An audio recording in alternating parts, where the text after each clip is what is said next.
Their only goal is to get your votes. Strictly worth waiting for here on BBC One. The knockouts begin at the World Cup now, so all the moves in Brazil with Gary Lineker.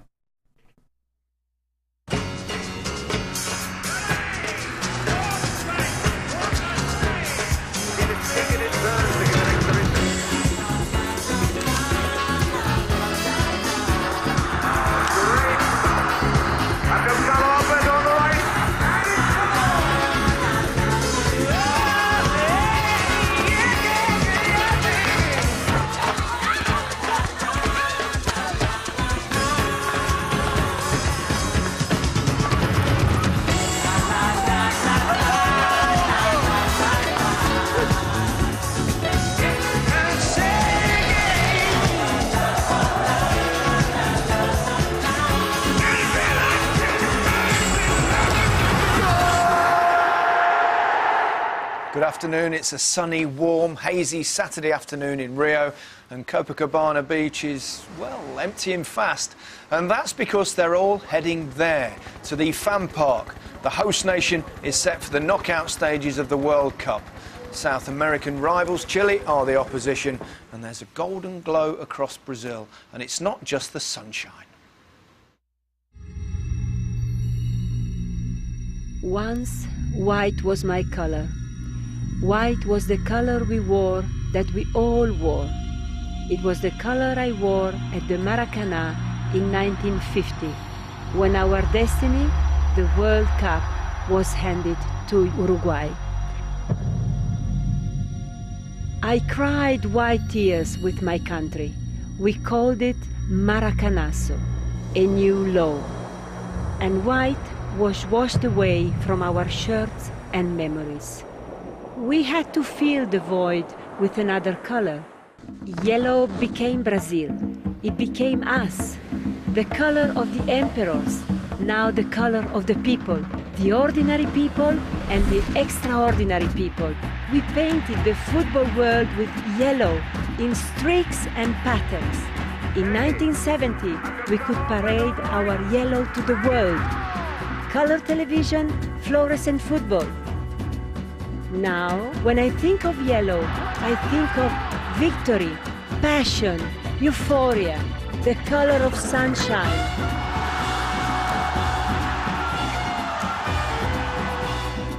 Yellow is precious. Yellow is the color of imperial topaz, found only in Brazil. It is, like the World Cup, a most cherished object.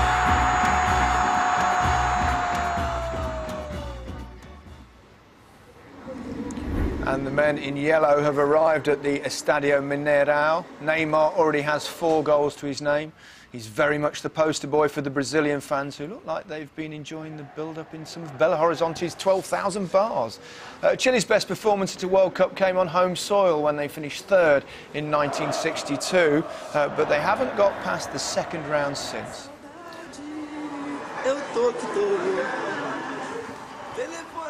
They're catching on. It's a striker thing. Joining us in the studio, Alan Hansen, Alan Shearer and Rio Ferdinand. Al, the knockout stages, this is where it really starts. This is where it begins, and tingling with anticipation, because what we're going to see in the next couple of weeks is hopefully goals, drama, excitement, euphoria, heartache. It never ceases to amaze me, the chasm of difference between winning and losing. And then you get the supporters, players and managers, the different emotions on their faces. Let battle commence. And Brazil starters off, Rio. They've been dealing pretty well with the expectations, get quite emotional during the anthem, we've noticed, but they seem relatively relaxed as the tournament's progressed. Well, as them pictures showed us before, they just look chilled. They just look relaxed, singing. You wouldn't see the English players doing that. We walk in stone-faced, walking in focused on the task ahead of us. But I mean, I remember Kleberson at Man United. He used to play a game every now and again, and he'd be on the back of the bus with a bongo, you know, playing bongos like these guys are here doing now. It's just like it's normal for them. That was Kleberson, not cleverly. No, but I mean, it's Scolari. I think it comes from him speaking to Nani and to Cristiano. They said they made them always feel relaxed, confident, and that was important for him. And it was the one team Scolari was hoping to avoid, though, Chile, wasn't it? Can cause them problems. Well, I don't know why he was hoping that, because they've got a fantastic record against Chile. I have to say they started the competition incredibly well, Chile. Against Australia and Spain, they were quick, they were sharp, they closed you down quickly. But in their final game against Holland, it was pretty different, and Holland did a job on them. So it'll be interesting how they face up today. I think Brazil have got to improve. They've got to move it quicker. I can't believe they're still playing Hulk on the right-hand side. Willian's a far better player. But it all comes down to the star player Neymar. Yeah, could do. Let's remind you of how the last 16 shapes up. The world's best are set for the biggest stage of all. There is nothing wrong with your television set. Do not attempt to adjust the picture. Benzema! Messi, give it to him and pray. Oh, and he's done it! Straight in, Thomas Muller. Here's James Rodriguez. Oh, the shimmy, the dummy, the sublime finish. Van Persie, what a fantastic goal! Alexis Sanchez. Neymar scores! We now return control of your television set to you. The BBC will have live coverage of France-Nigeria on Monday, and then Lionel Messi's Argentina versus Switzerland and Belgium against USA. Both those games are on Tuesday. Brazil are the favourites, of course. They haven't won the World Cup since 2002, so the pressure's on, especially in their home country. Part of that team in 2002, of course, was Juninho. We can hear from him with Jason Mohammed. Gary, thank you very much indeed. Welcome to the Estadio Mineirão. And Luis Felipe Scolari says he's nervous about this match. And Juninho, you know Mr. Scolari very, very well. What will he be saying to those players in the next 10 minutes or so, Juninho? Well, basically, take the pressure from the players, encourage them to play a little bit organized on set pieces. Today will be very important for Brazil, the set pieces. So, and then let the players to play. What do you make of the one change? Fernandinho made a big impact against Cameroon. He's in for Paulinho. What do you say? Well, Paulinho wasn't playing like he likes to play, so he likes to go forward, and he wasn't go forward. Maybe Fernandinho give it some more freedom to Neymar, to Oscar to play, deliver some good balls. So I think Fernandinho. That's why Scolari opted to Fernandinho. And what about this very special atmosphere here in the Estadio Mineirão? It's a carnival atmosphere, although it is very tense, isn't it, Juninho? How do you feel as a Brazilian? Are you feeling nervous as well? Yes, I'm feeling nervous. It will be very important. The support will be the one more player for Brazil. Everyone needs to be calm because the game will be tough for Brazil. It's the best opportunity to Chile to beat Brazil in the World Cup. They have a great side, but I'm excited as are the supporters. So we expect Brazil to play well and win the game. Juninho, good to see you. Thank you very much. We'll talk more later. Back to you, Gary. Thank you. Well, history is very much against Chile. They've never beaten Brazil in Brazil and have lost their 3 previous World Cup meetings. Tim Vickery has been assessing their chances.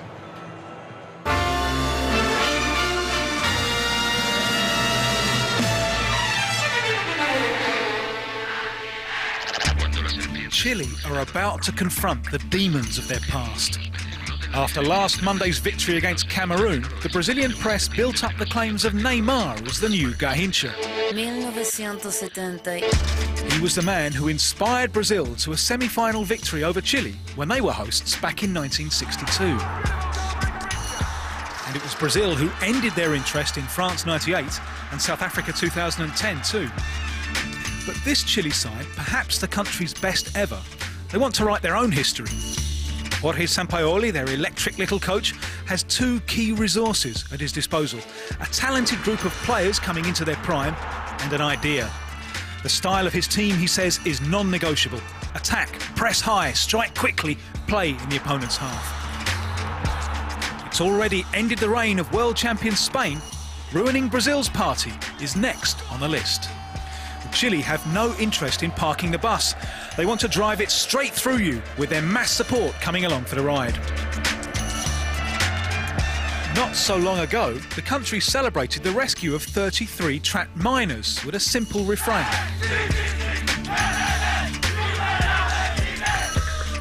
It's chanted by the thousands who follow the team now and serves as a constant reminder that on and off the field, Chile are capable of succeeding against the odds.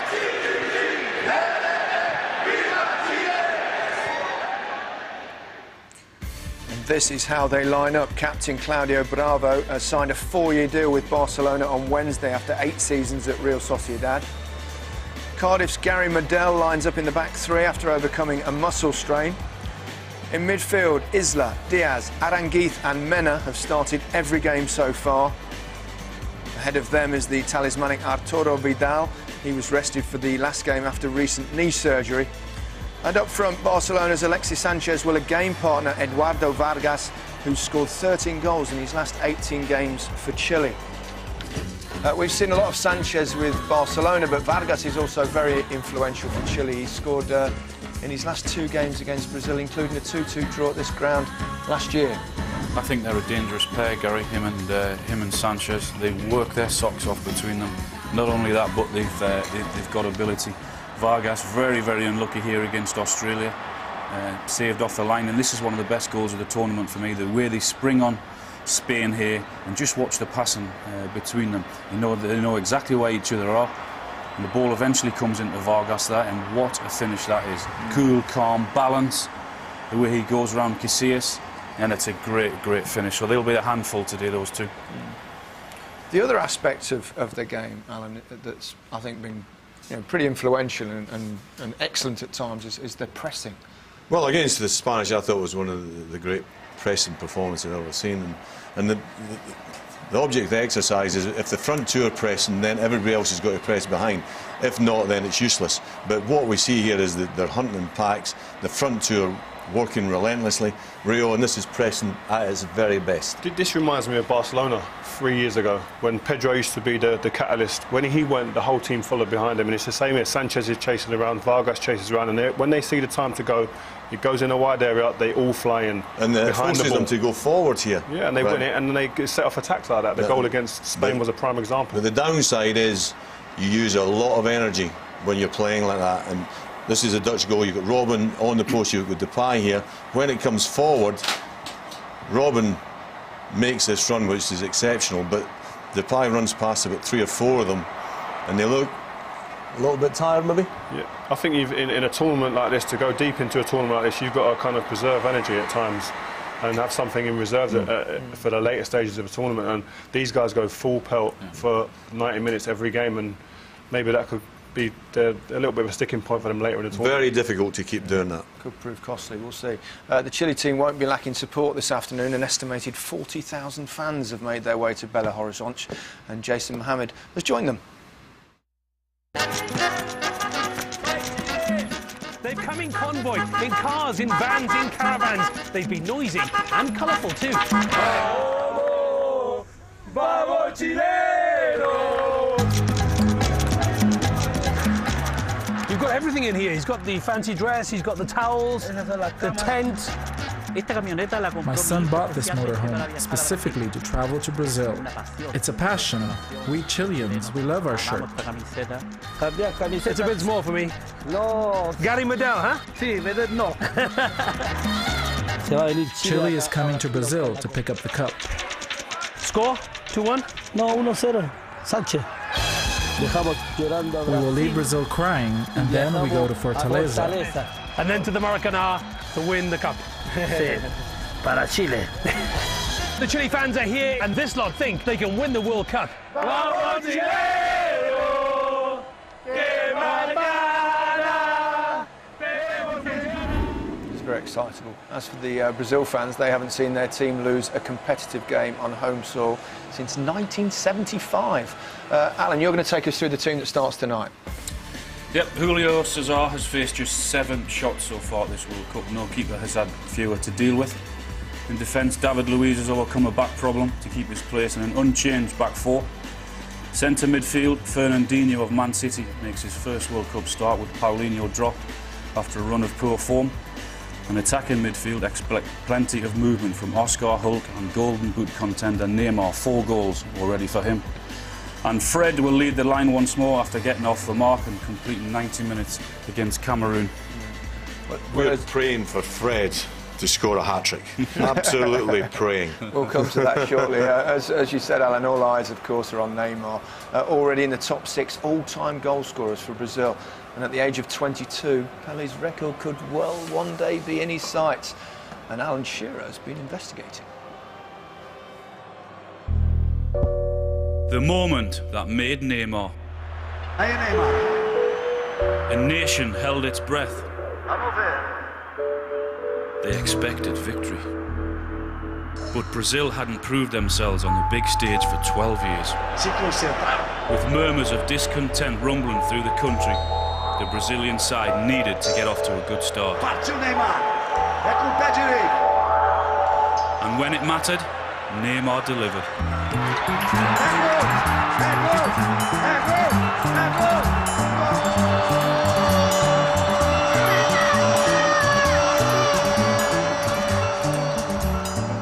How good is Neymar? Can he be a legend like you are? Well, Neymar, he coming from my base, you know, he's the Santos. My son, Edinho, who was goalkeeper of Santos, was his training because he is a coach there. Then he has a great future, of course. I hope to say he do the same what I did for Brazil, have the same luck who I have, because it's important for us. The Brazilian number 10, an icon, but wearing the shirt at this World Cup carries extra expectation. It's a big pressure for Brazil and for Brazilian players. I had this opportunity to be a number 10 in the World Cup. It's a pressure, also because Pelé uses this number in this t-shirt. But I think when the player goes on the field, we can forget this type of thing. Now in this moment is Neymar, and he's ready to this pressure. I think he's doing very good job in this World Cup. 3 games, 4 goals. He is the star man. The secret to Neymar's success is simple: play the Brazilian way. He has to be himself all the time and thinking about football just how he likes to think about football. Be relaxed, play like you're training, play like just for having fun. He had to do that. Be free and score a lot of goals for Brazil. He's a very nice guy, he's young, he's a talented player, and everything that happens with him, maybe he doesn't know how big it is. Decent pundits, Kaká, Ronaldo, Pelé, not bad. Neymar, big shoes to fill, but he's doing brilliantly. I love his goal against Cameroon. It is the hallmark of the great players. A difficult technique, making it look so easy. I think this is my favourite goal in the World Cup. It's a quick look round there, and it's execution that is sensationally good. The other angles, where he opens his foot up here, it's just he has the picture in his head already, what he's going to do, how he's going to do it. Other players might have taken a touch there, not this guy. He's very relaxed, which is also important, despite the pressure. I mean, that looks so easy. That technique is anything but easy. It's brilliant. Yeah. To get the pace in the ball as well, Rio. I think the contrast between him in a Barca shirt and a Brazil shirt is unbelievable. He looks more relaxed in a Brazil shirt under even more pressure and expectations. Why do you think that would be? He seems like a cool guy who enjoys going out there and performing in front of crowds. He's an exhibitionist. He seems like he wants to perform, wants to do skills, but also he's got that clinical angle to himself. I think it's because he's the main man here. Yeah, that's why Messi's the he main loves man. being the main man. Yeah, okay. We'll also talk about Brazil's other striker as well. Al, you've been quite critical of Fred, and Dani Alves has responded to your criticism. E com relação a esse comentário, esses são os comentários mais assim, babacas que pode escutar. Well, there you go, a moronic comment. Well, let me be clear. I never said he should be left out, but I stand by my criticism of him in the first 2 games. We saw him last year get 5 goals in the Confed. I haven't seen anything like that. I mean, the lack of movement from him in the first couple of games was incredible. Look, there's nothing at all there. He's got to go and attack that ball there. He's standing, watching, waiting for the ball to go to him.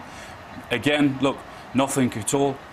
Quite happy to stand there, but against Cameroon, it was a lot better for him. He held the ball up. He brought people into the game. His movement was a lot better. Ball comes in there. He wasn't content with the layoff.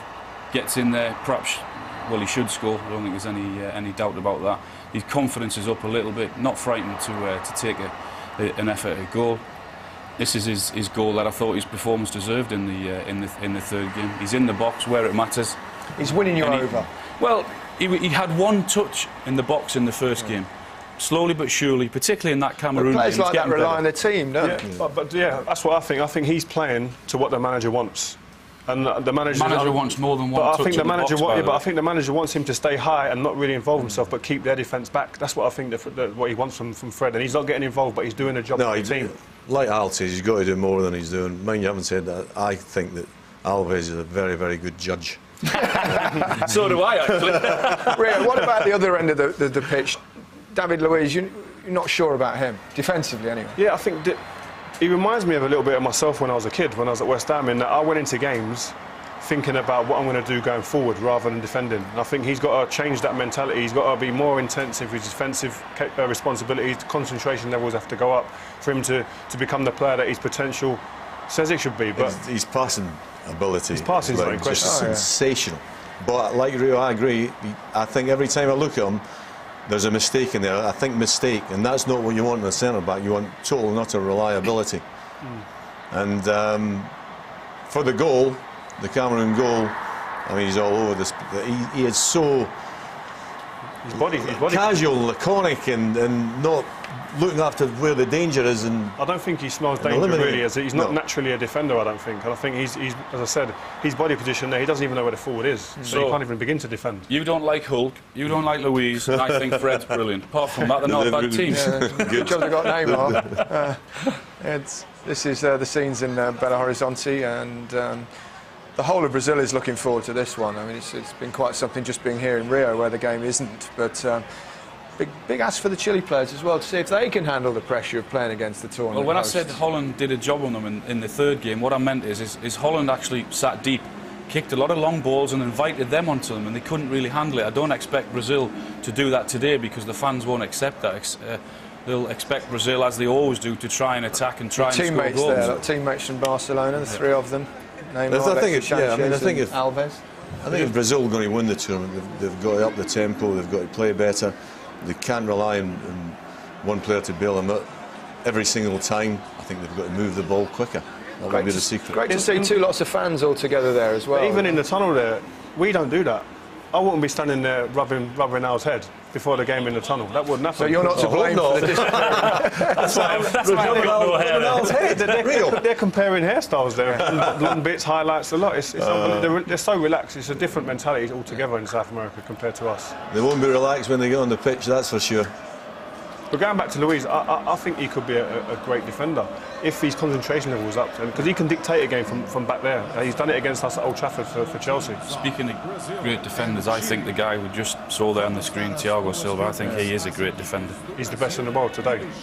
The players will be going out very shortly indeed, quickly. Who do you fancy? Oh, Brazil. Yeah. Brazil, yes. Brazil just. Could be a tight one, this could go all the way, we shall see.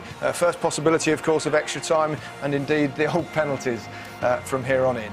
The World Cup has already enthralled, it's about to get even better. It's knockout time, Brazil versus Chile. Our commentators in Belo Horizonte, Martin Keown and Guy Mowbray.